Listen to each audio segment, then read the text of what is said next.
অন্তর্বর্তী সরকার বিনামূল্যে লবণ সরবরাহের ব্যবস্থা করেছেন।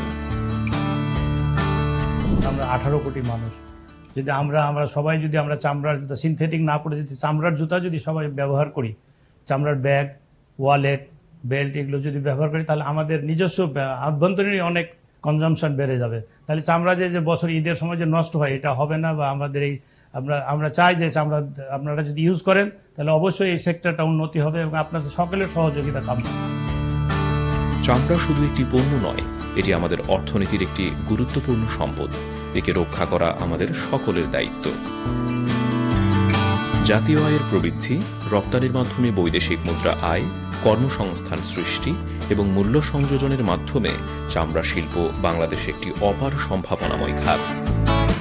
চামড়া যেন নষ্ট না হয়, সঠিকভাবে চামড়া সংরক্ষণ করে চামড়া শিল্পকে আরও সমৃদ্ধ করি।